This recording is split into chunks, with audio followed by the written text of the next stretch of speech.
Hello नमस्कार दोस्तों। आज मैं आपको बताऊंगा एक प्रस्ताव के बारे में जो कि हमारे फ्रीडम फाइटर भगत सिंह जी द्वारा 1930 में लाहौर की जेल में लिखा गया था। यह प्रस्ताव उन्होंने अपने धार्मिक दोस्तों के लिए लिखा था जो कि ये सोचते थे कि भगत सिंह अपने दंभ की वजह से नास्तिक बन गए। प्रस्ताव का नाम है why I am an atheist, मैं नास्तिक क्यों हूँ। प्रस्ताव में कुछ इस तरह लिखा था। मैं सर्वशक्तिमान परमात्मा के अस्तित्व को मानने से इनकार करता हूँ। मैं नास्तिक इसलिए नहीं बना कि मैं अभिमानी हूँ, पाखंडी या निरर्थक हूँ। मैं ना तो किसी का अवतार हूँ, ना ईश्वर का दूत और ना ही खुद परमात्मा। मैं अपना जीवन एक मकसद के लिए न्यौछावर करने जा रहा हूँ और इससे बड़ा आश्वासन भला क्या हो सकता है। ईश्वर में विश्वास रखने वाला एक हिंदू पुनर्जन्म में राजा बनने की आशा कर सकता है। एक मुसलमान या ईसाई को स्वर्ग में भोग विलास पाने की इच्छा हो सकती है। उसे अपने कष्ट और कुर्बानियों के बदले पुरस्कृत होने की कामना हो सकती है। लेकिन मुझे क्या आशा करनी चाहिए। मैं जानता हूँ कि जिस पल रस्सी का फंदा मेरे गले में लगेगा और मेरे पैरों के नीचे से तख्ता हटेगा, वो मेरा अंतिम क्षण होगा।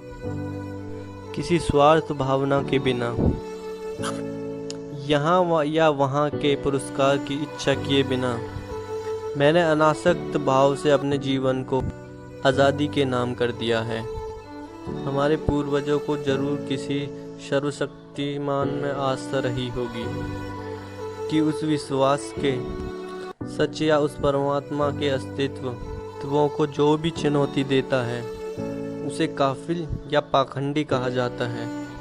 चाहे उस व्यक्ति के तर्क इतने मजबूत क्यों न हो कि उन्हें झुठलाना नामुमकिन हो, या फिर उसकी आत्मा इतनी सशक्त क्यों न हो कि उसे ईश्वर के प्रकोप का डर दिखाकर भी झुकाया ना जा सके। और इसलिए ऐसे व्यक्ति को अभिमानी कहकर उसकी निंदा की जा सकती है। मैं घमंड की वजह से नास्तिक नहीं बना। ईश्वर पर मेरे अविश्वास ने आज सभी परिस्थितियों को मेरे प्रतिकूल बना दिया है और ये स्थिति और भी ज़्यादा बिगड़ सकती है। और जरा सा अध्याय इस परिस्थिति को काव्यता का मोड़ दे सकता है। लेकिन मैं अपने अंत से मिलने के लिए कोई तर्क नहीं देना चाहता। मैं यथार्थवादी व्यक्ति हूँ। अपने व्यवहार पर मैं तर्कशील होकर विजय पाना चाहता हूँ। भले ही मैं इन कोशिशों में कामयाब नहीं रहा हूँ, लेकिन ये मनुष्य का कर्तव्य है कि वो कोशिश करता रहे, क्योंकि सफलता तो केवल संयोग या हालात पर ही निर्भर करती है। आगे बढ़ते रहने वाले प्रत्येक व्यक्ति के लिए ज़रूरी है कि वो पुरानी आस्था के सभी सिद्धांतों में दोष ढूंढे।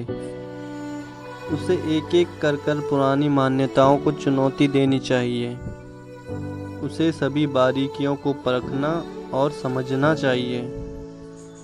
अगर कठोर तर्क और वितर्क की धारणाओं के बाद वह किसी परिस्थितियों पर पहुंचता है तो उसके विश्वास को सराहना चाहिए। उसके तर्कों को गलत या झूठा भी समझा जा सकता है, बस संभव है कि उसे सही ठहराया जाएगा, क्योंकि तर्क ही जीवन का मार्गदर्शक है। लेकिन विश्वास, बल्कि मुझे कहना चाहिए कि अंधविश्वास बहुत घातक है।